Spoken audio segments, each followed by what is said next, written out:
This is the new Cupra Leon VZ2 and I've had this car for almost a year now. So I'm going to take you through 5 things that I like and 5 things that I don't like about this car. So I'm going to start off with the 5 things that I don't like about this car first. And number 1 has to be these temperature changing sliders. So you can change your temperature from here, or you can change it with these sliders at the bottom, which is pretty handy in the daytime. However, they don't light up at night time.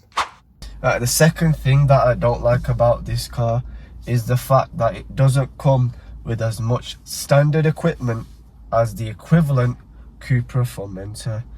In fact, the lower versions of the Formentor come with way more standard specifications than the performance version of the Cupra Leons.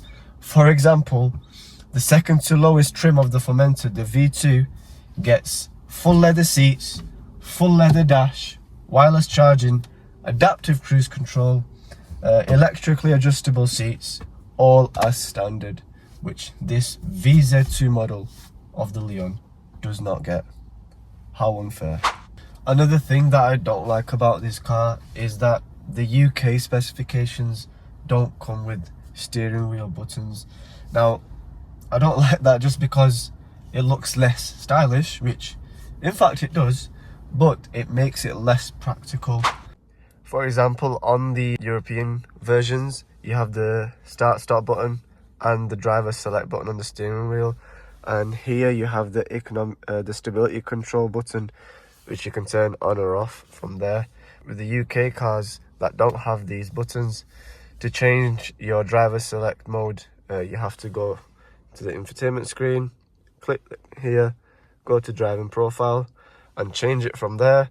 And you obviously, if you're going to do that, you have to take your eyes off the road, which is dangerous. And the same thing with your stability control, you have to find assist systems and then turn it off or on from here. The fourth thing that I don't like about this car is that it doesn't save your smart assist settings every time you change them, which is a problem with a lot of cars actually.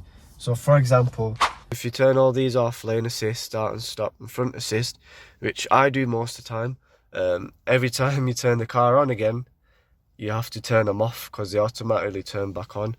The fifth and final thing that I don't like about this car is its emergency braking.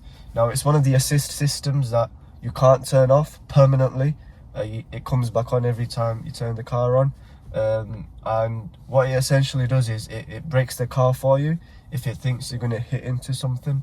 But sometimes it does it randomly. It just stops the car randomly. And it brakes so hard, so sudden, that can be quite scary. Now let's move on to the 5 things that I like about this car.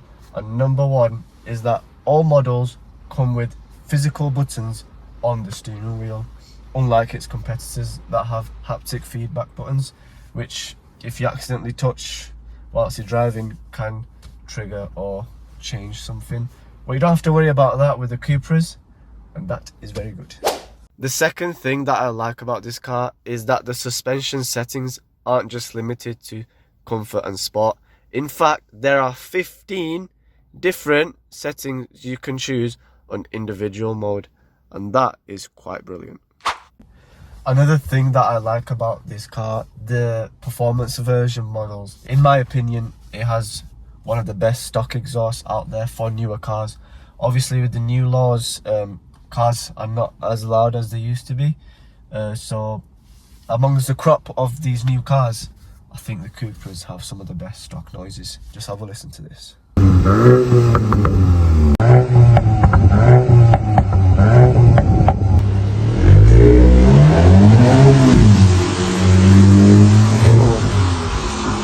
Now the fourth thing that I like about this car are the bucket seats, because not only are they practical, which they are, they keep you with these big bolsters on the sides to keep you in place. They're also very, very comfortable. You can easily sit in these seats for long journeys and not feel strained. Now another thing is that nearly all versions of the Cupra come with bucket seats as standard.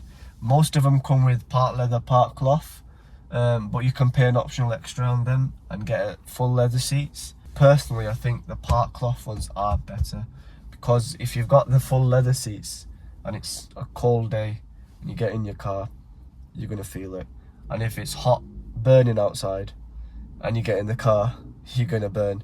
And the fifth thing that I like about this car is the fact that it has 3 Isofix center points as standard. So there's 2 at the back and 1 at the front on the passenger side. So yeah, very family friendly. And that concludes the 5 things that I like and don't like about the Cupra Leon. If you did enjoy this video, be sure to like and share, and also subscribe to the channel.